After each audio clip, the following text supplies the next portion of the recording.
Hola, saludos, que Dios les bendiga. El día de hoy vamos a compartir un tema que lleva por título El Espíritu Santo, una persona distinta del Padre y del Hijo en el plan de la redención. Este tema es parte de una serie que se llama Respuestas al antitrinitarismo adventista entre comillas. El objetivo de este estudio es demostrar que el Espíritu Santo es una persona distinta del Padre y del Hijo. Para ello vamos a concentrarnos en la formulación del plan de la redención según Elena G. de White. Recordemos que algunos antitrinitarios adventistas sostienen que el Espíritu Santo no es una persona distinta del Padre y del Hijo, sino la misma persona de ambos. Ellos presentan varios argumentos que es importante comprender para poder responderlos adecuadamente. Para facilitar el análisis, vamos a dividir sus argumentos en tres partes. Debe aclararse que los estudios que este servidor ha visto o leído normalmente no hacen esta división, sino que presentan los conceptos mezclados entre sí. Sin embargo, para un mejor entendimiento, los organizaremos de la siguiente manera. El Espíritu Santo como el mismo Padre, el Espíritu Santo como el mismo Hijo y el Espíritu Santo como la presencia de ambos. En relación con el Padre, los antitrinitarios señalan que el Padre está corporalmente en el cielo, en el santuario celestial, mientras que su Espíritu está aquí en la tierra, en nuestros corazones. Argumentan que cuando la Biblia menciona el Espíritu de Dios o el Espíritu del Padre, no se refiere a alguien distinto del Padre, sino al mismo Padre.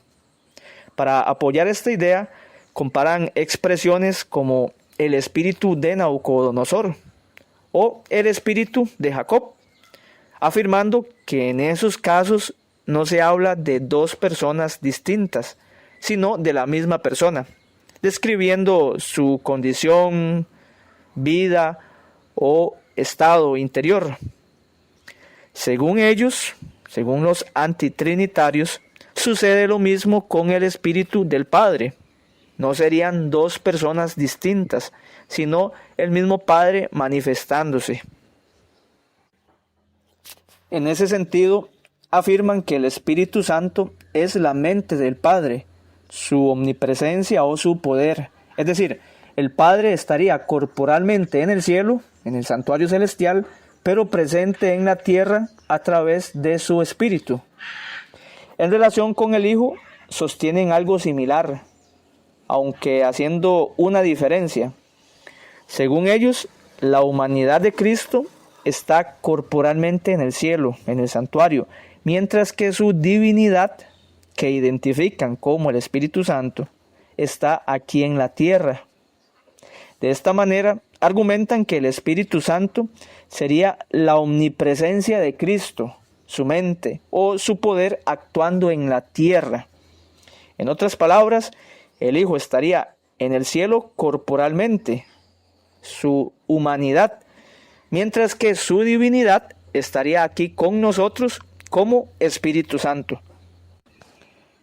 Tomando en cuenta ambas ideas, concluyen entonces que el Espíritu Santo es la mente del Padre y del Hijo, la omnipresencia de ambos. Mientras el Padre y la humanidad del Hijo están corporalmente en el cielo, el Espíritu Santo estaría aquí en la tierra como la presencia activa de ambos. Por esa razón, cuando se presentan textos donde el Espíritu Santo actúa como una persona hablando, guiando, enseñando o entristeciéndose, ellos responden que eso no representa un problema, pues consideran que el Espíritu Santo es la persona del Padre o del Hijo manifestándose espiritualmente. Por ejemplo, en el relato donde Jesús es llevado al desierto por el Espíritu, argumentan que no se trata de dos personas distintas, sino de la divinidad de Cristo guiando a su humanidad. Así, vemos un patrón muy claro en la enseñanza antitrinitaria. El Padre y el Hijo están corporalmente en el cielo, mientras que su espíritu, entendido como mente, poder u omnipresencia, está aquí en la tierra. Esta idea puede verse en materiales de Emanuel Vallejos, el pastor Carlo Cabello, la página Apologetic Plus, pioneros adventistas, historicistas y otros grupos similares. Como mencioné anteriormente, no he visto un modelo claramente organizado sobre lo que entienden acerca del Espíritu Santo, sino más bien una mezcla de conceptos. Generalmente apelan al misterio de la naturaleza del Espíritu Santo, lo que produce interpretaciones poco consistentes. Sin embargo, lo importante es entender el punto central de su postura. El Padre está en el cielo, la humanidad del Hijo está en el cielo y el Espíritu Santo sería simplemente la presencia, la mente o el poder de ambos aquí en la tierra, en nuestros corazones. Además, para fortalecer su argumento, sostienen que Elena G. de White nunca presenta al Espíritu Santo en el cielo cuando ocurrió la rebelión de Lucifer, pues solo menciona al Padre y al Hijo.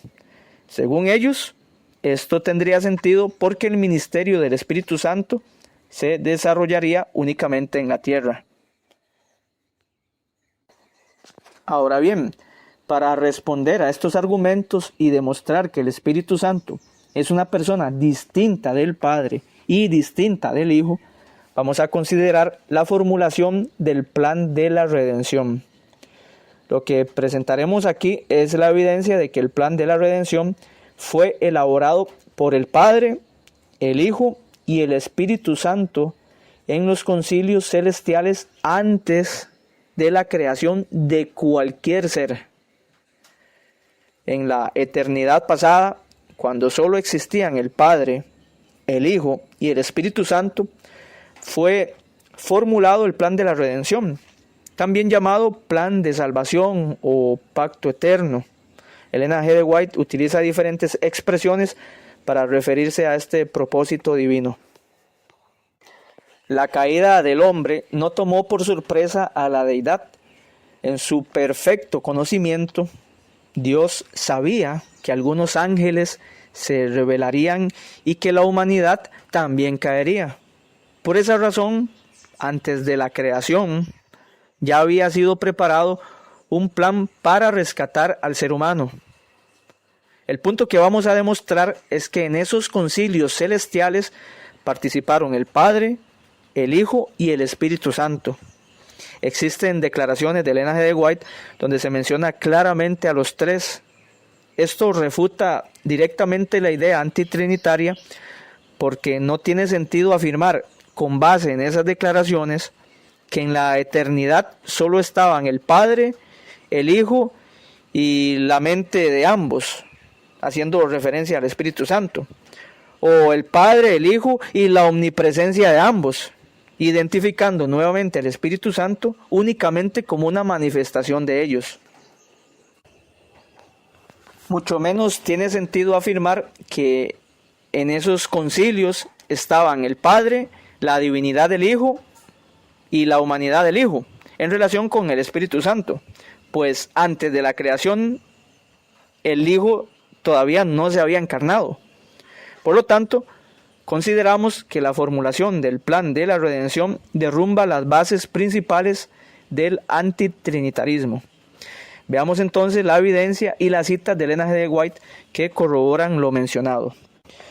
Lo primero que vamos a considerar y a leer es que el plan de la redención es eterno. En el libro La Educación Cristiana, en la página 47, leemos: el plan de salvación ocupó su lugar en los consejos del infinito desde toda la eternidad. Aquí encontramos dos aspectos muy importantes. Primero, que el plan de la salvación es eterno. Y segundo, que ocupó su lugar en los consejos del infinito. Deseado de todas las gentes, página 13. Abro comillas. El plan de nuestra redención no fue una reflexión ulterior, formulada después de la caída de Adán.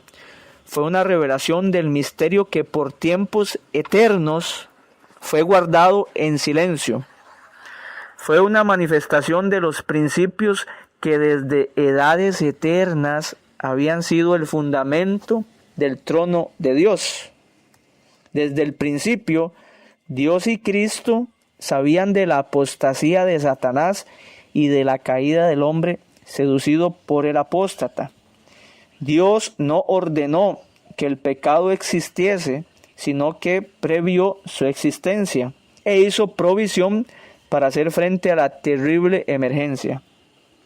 Tan grande fue su amor por el mundo que se comprometió a dar a su Hijo unigénito, para que todo aquel que en él cree no se pierda, mas tenga vida eterna. Cierro comillas. Vemos entonces que el plan de la redención es eterno. La declaración menciona varios aspectos importantes, pero el punto que deseo enfatizar es que el plan de salvación fue formulado desde la eternidad. Ahora bien, quizás algún oyente antitrinitario podría decir que eso es correcto, que el plan de la redención es eterno. Pero también podría argumentar que la declaración afirma claramente, desde el principio, Dios y Cristo sabían de la apostasía de Satanás y de la caída del hombre seducido por el apóstata. Según ellos, según los antitrinitarios, esto implicaría que el Espíritu Santo no estuvo presente en la formulación del plan de redención, ya que no es mencionado directamente. Este es un argumento muy utilizado por los antitrinitarios. Frecuentemente dicen, lean Patriarcas y Profetas o El conflicto de los siglos, especialmente los capítulos sobre la rebelión de Satanás. Allí no se menciona al Espíritu Santo, solo al Padre y al Hijo. Es lo que ellos argumentan. Y a partir de esto concluyen que la deidad está compuesta únicamente por el Padre y por el Hijo. Y es cierto que en esos capítulos el Espíritu Santo no es mencionado directamente. Sin embargo, lo que no es correcto es concluir que, por no ser mencionado en una declaración específica, no formaba parte de la deidad. El hecho de que una declaración no mencione explícitamente a uno de los miembros de la deidad no significa que solo existan dos y no tres. Más adelante veremos una declaración que aclara este punto. Por ahora, lo importante es mantener en mente que el plan de la redención es eterno. En esa misma línea hay una declaración en Señales de los Tiempos, 25 de marzo de 1897. Abro comillas. Dios tenía conocimiento de los acontecimientos futuros aún antes de la creación del mundo. No adaptó sus propósitos a las circunstancias, sino que permitió que los asuntos se desarrollaran y se llevaran a cabo. No obró para producir una determinada condición de cosas, sino que sabía que tal condición existiría. El plan que debía ejecutarse en caso de la defección de cualquiera de las altas inteligencias del cielo. Este es el secreto, el misterio que ha estado oculto desde los siglos. Y en los propósitos eternos fue preparada una ofrenda para realizar la misma obra que Dios ha hecho por la humanidad caída. Podemos ver entonces que el plan de la redención fue elaborado desde la eternidad. Lo mismo encontramos en la Educación Cristiana, página 83. Abro comillas. Algunos principios sagrados y eternos relacionados con el plan de salvación han estado durante mucho tiempo perdidos de vista, pero deben ser devueltos a su debido lugar en el plan de salvación. Deben hacerse aparecer en su luz celestial y debe conseguirse que penetren las tinieblas morales con que está cubierto el mundo. La palabra de Dios expone el plan de salvación, muestra cómo el hombre pecador puede reconciliarse con Dios, establece los grandes principios de la verdad y del deber que debieran gobernar nuestras vidas, y nos promete el auxilio divino en su observancia. Va más allá de esta vida fugaz, más allá de la breve y turbia historia de nuestra humanidad. Abre ante nuestra vista el extenso panorama de las edades eternas, edades no oscurecidas por el pecado ni la tristeza. Nos enseña cómo participar de la morada de los benditos y nos invita a cimentar allí nuestras esperanzas y afectos. Vemos cómo la hermana White es clara en que el plan de la salvación es eterno. Y una declaración más, en Dios nos cuida, página 74. La salvación de la raza humana siempre ha sido el objeto de los concilios celestiales. El pacto de misericordia fue hecho antes de la fundación del mundo. Ha existido desde toda la eternidad y se lo llama el pacto eterno. Tan cierto como que nunca hubo un momento en que Dios no existiese. Así de seguro, nunca hubo un momento en que manifestar su gracia a la humanidad no fuese la delicia de la mente eterna. Ahí cierro comillas. Esta declaración es muy interesante porque nos dice que el plan de la salvación ha existido desde toda la eternidad, pero que también ha existido en los concilios celestiales. Ahí fue donde se formuló el plan de la salvación.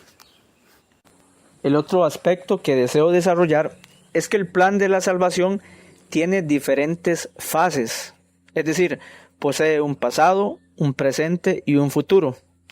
Podríamos imaginar una línea a través de la eternidad, sin principio ni fin, pero con acontecimientos y etapas que se desarrollan en el tiempo. Esto es importante porque algunas declaraciones de Ellen G. White señalan que el plan de salvación se desarrolló cuando el hombre pecó. Entonces, algunos antitrinitarios podrían objetar, basándose en esas declaraciones, que el plan de salvación no es eterno, sino que surgió mucho tiempo después de la creación, cuando el Hijo ya se había encarnado. A partir de esa idea, argumentan que si en ciertas declaraciones se menciona al Espíritu Santo, esto ocurre únicamente porque ya se dio la encarnación de Cristo o porque el contexto es la caída del ser humano. Según ellos, el Espíritu Santo aparece entonces para morar en la tierra y realizar aquí su ministerio en medio de la raza caída. Sin embargo, el hecho de que el plan de salvación sea mencionado en el contexto de la caída no significa que haya tenido su origen allí. Lo que ocurre es que las declaraciones de Ellen G. White acerca del plan de la redención aparecen en distintos contextos, y uno de esos contextos es precisamente la caída del ser humano. Dicho de otra manera, el plan de salvación existe desde la eternidad, pero su ejecución se desarrolla a través del tiempo. Veamos algunas declaraciones que corroboran lo mencionado. Maranata, el Señor viene, página 354, abro comillas.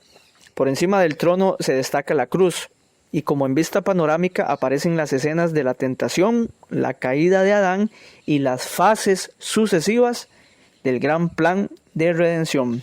Y cierro comillas.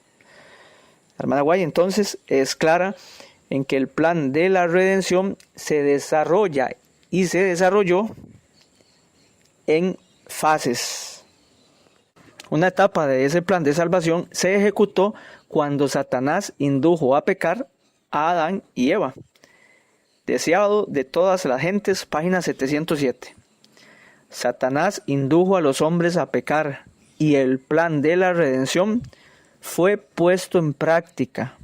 Durante 4000 años, Cristo estuvo obrando para elevar al hombre y Satanás para arruinarlo y degradarlo. Y el universo celestial lo contempló todo. Ahí cierro comillas. En esa declaración se encuentra algo muy interesante. Ella menciona que el plan de la redención fue puesto en práctica cuando Satanás indujo a Adán y Eva a pecar. Y si fue puesto en práctica, es porque ya existía. Otra fase o etapa que se ejecutó de ese plan de la salvación fue cuando Cristo murió. Allí quedó asegurado el plan de la salvación. La maravillosa gracia de Dios, página 19. En Getsemaní la copa del dolor le tembló en la mano. Aún entonces hubiera podido enjugar el sudor de sangre de su frente y dejar que la raza culpable pereciese en su iniquidad. Pero cuando el Salvador hubo rendido la vida y exclamado en su último aliento, consumado es, entonces el cumplimiento del plan de la redención quedó asegurado. La promesa de salvación hecha a la pareja culpable en el Edén quedó ratificada. El reino de la gracia, que hasta entonces existiera por la promesa de Dios, quedó establecido. Otra fase o etapa del plan de la salvación se ejecutará cuando se erradique el pecado. Cristo en su santuario, página 118. Así, el gran plan de la redención alcanzará su cumplimiento en la extirpación final del pecado y la liberación de todos los que estuvieron dispuestos a renunciar al mal. Y por último, el plan de la salvación será estudiado por toda la eternidad. Por eso es que es eterno también, porque no tiene fin, no tiene un punto de inicio, ni tampoco tiene un punto donde se finalice. Testimonios Selectos, tomo 1, página 216. El plan de la redención no será comprendido enteramente, ni siquiera cuando los rescatados vean cómo ellos serán vistos y conozcan cómo ellos serán conocidos. Pero a través de las edades sin fin, nuevas verdades se desdoblarán continuamente ante la mente admirada y deleitada. Hasta aquí hemos visto 3 aspectos importantes. En primer lugar, que el plan de la salvación es eterno. Su origen se encuentra en las edades eternas. Existe desde antes de la creación de cualquier ser. En segundo lugar, que el plan de redención tuvo su origen en los concilios celestiales, es decir, en el cielo. Y en tercer lugar, que este plan posee diferentes fases o etapas que se han desarrollado a través del tiempo.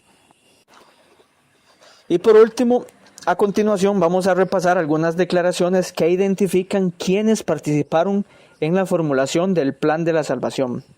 En esta sección leeremos, en primer lugar, una declaración donde Ellen G. White afirma que el plan de redención fue formulado por Cristo, sin mencionar directamente ni al Padre ni al Espíritu Santo.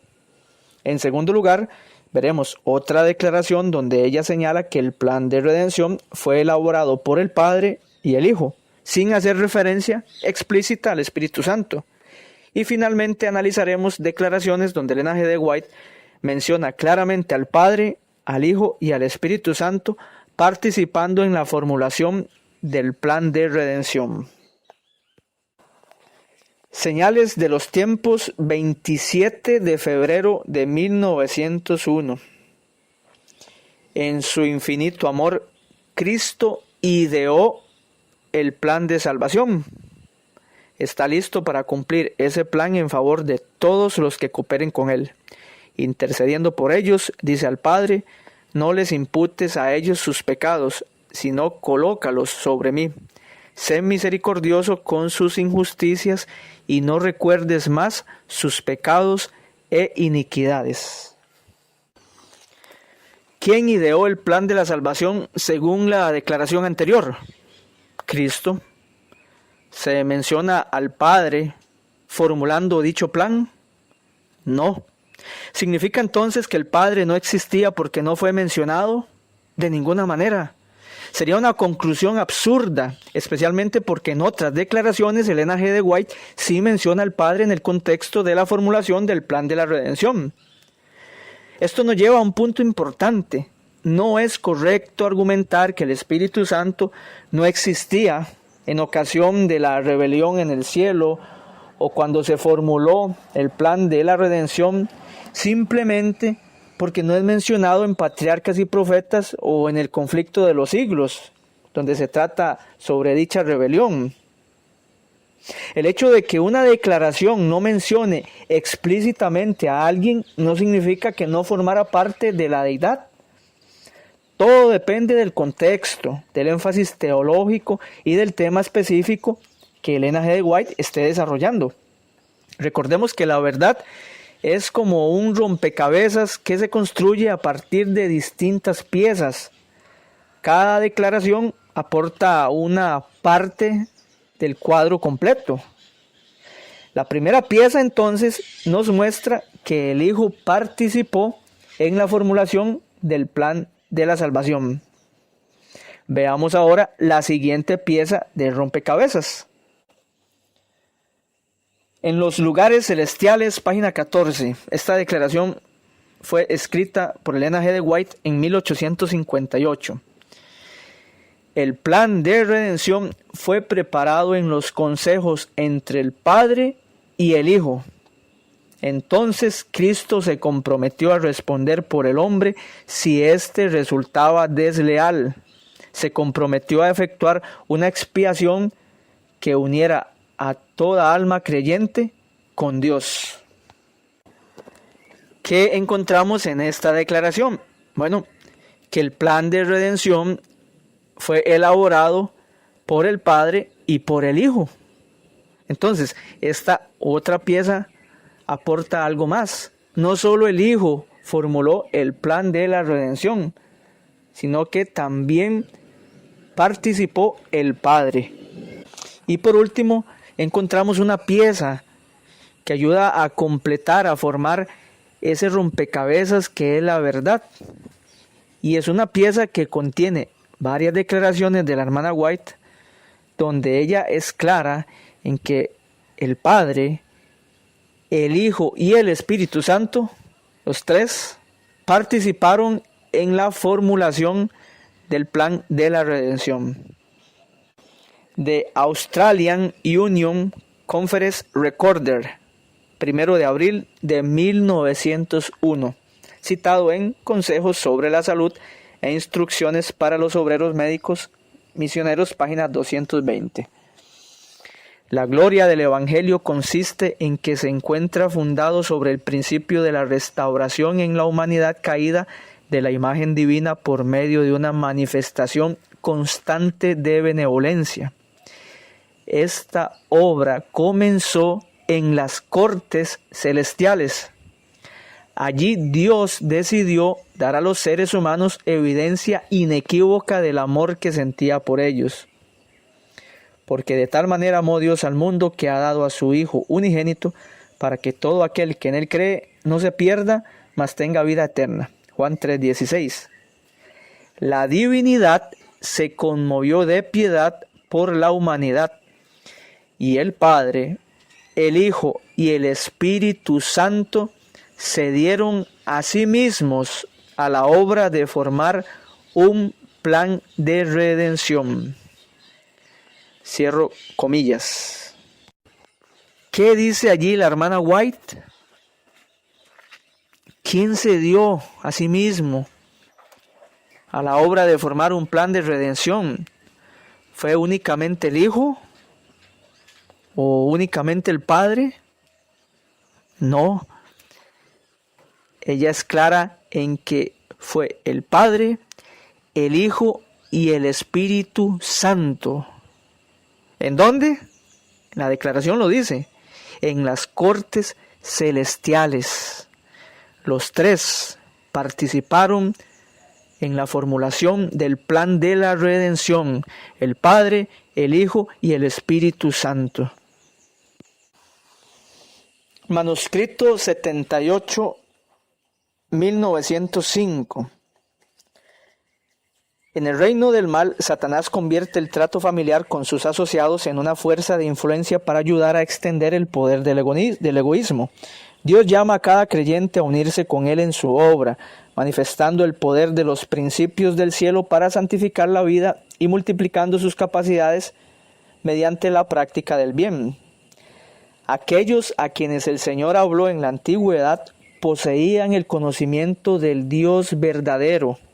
Su mensaje al mundo era la existencia de un Dios personal y la unidad entre el Padre, el Hijo y el Espíritu Santo en llevar adelante la gran obra de la redención en toda alma que se vacía de sí misma. De acuerdo con la declaración que acabamos de compartir, ¿quién lleva adelante la gran obra de la redención?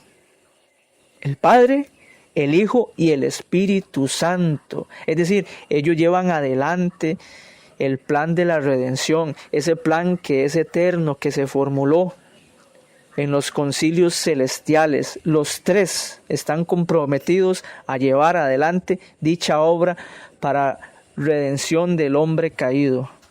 No solo el Padre, no solo el Hijo, sino que el Padre, el Hijo y el Espíritu Santo.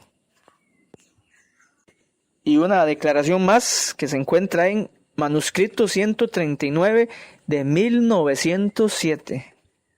Y muy importante esa fecha. Dice: el que no escatimó ni a su propio Hijo, sino que lo entregó por todos nosotros, ¿cómo no nos dará también con él todas las cosas? Romanos 8:32. Ante el universo del cielo fue expuesto el plan mediante el cual el hombre podría volver a estar en correcta relación con Dios. A todos los que recibieron a Cristo como su luz y su salvación, se les daría poder para llegar a ser hijos de Dios. Antes de que ese don pudiera ser concedido, la iglesia del cielo fue conmovida hasta sus más insondables profundidades. Sí, leo de nuevo. Antes de que ese don pudiera ser concedido, la iglesia del cielo fue conmovida hasta sus más insondables profundidades. De todos sus infinitos recursos, Dios lo dio todo. Las tres personas representativas de la deidad, el Padre, el Hijo y el Espíritu Santo, se comprometieron a llevar a cabo el plan de Dios para la salvación de la raza perdida. De este modo, el Señor empeñó plenamente al universo celestial en la obra de la redención. Cuán pocos comprenden y aprecian este sacrificio infinito. El maravilloso plan de nuestra salvación ha colocado a la humanidad bajo una gran deuda con Dios. Sin embargo, cuán poco de nuestras capacidades le devolvemos. ¿Acaso aquellos que profesan recibir a Cristo le negarán el retorno de los bienes que Él les ha confiado, o rehusarán expresar gratitud por la salvación provista a un costo tan infinito? Hasta ahí la declaración de la hermana White, donde vemos claramente que el Padre, el Hijo y el Espíritu Santo, las tres personas representativas de la deidad, tres personas, dice ahí ella, representativas de la deidad, se comprometieron a llevar a cabo el plan de Dios, es decir, el plan de la salvación, el pacto eterno para salvación de la raza perdida. Conclusión. De acuerdo con Elena G. de White, el Espíritu Santo estuvo presente desde la eternidad pasada como una persona distinta del Padre y del Hijo, participando en los concilios celestiales donde fue ideado el plan de la redención. Si la propuesta antitrinitaria fuera correcta, entonces tendríamos que aceptar uno o varios de los siguientes postulados: que cuando se formuló el plan de salvación, estaban presentes en un mismo lugar geográfico. El Padre, el Hijo y su omnipresencia. Es decir, la forma corporal del Padre y del Hijo junto con su omnipresencia. Todos participando en la formulación del plan de la redención. Suena absurdo. O el Padre, el Hijo y la mente de ambos. En otras palabras, habría 3 o 4 mentes en un mismo lugar, en los concilios celestiales. Allí estaría el Padre con su propia mente, el Hijo con su propia mente, y además la mente del Padre y del Hijo como una entidad adicional presente en el mismo lugar. O el Padre, la humanidad del Hijo, que en realidad pues aún no existía, pues Cristo todavía no se había encarnado, y la divinidad del Hijo. Y este punto resulta especialmente problemático para los antitrinitarios. ¿Cómo podría la humanidad del Hijo estar participando en la formulación del pacto eterno antes de la creación si la encarnación ocurrió mucho después, tras la creación y la caída del ser humano? Bueno, eso es una pregunta interesante a responder por parte de los antitrinitarios. Y por último, si aceptamos las premisas de los antitrinitarios, tendríamos entonces que aceptar o suponer que el Padre, el Hijo y el poder activo de ambos estaban presentes allí simultáneamente en el mismo lugar. Bien, el hecho de que Elena G. de White presente al Padre, al Hijo y al Espíritu Santo en un lugar específico del cielo, participando en los concilios celestiales, no deja espacio para afirmar que el Espíritu Santo sea simplemente la mente del Padre y del Hijo, su poder, su omnipresencia o la divinidad del Hijo. La evidencia apunta que el Espíritu Santo es una persona distinta del Padre y distinta del Hijo. A la luz del plan de la redención, la postura antitrinitaria no logra sostenerse de manera coherente.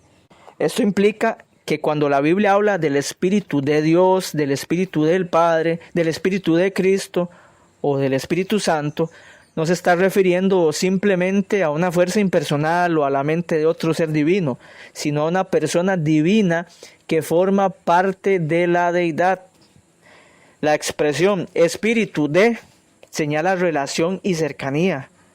Así, frases como Espíritu de Cristo o Espíritu del Padre muestran la íntima relación que el Espíritu Santo mantiene con el Padre y con el Hijo sin dejar de ser una persona distinta de ambos.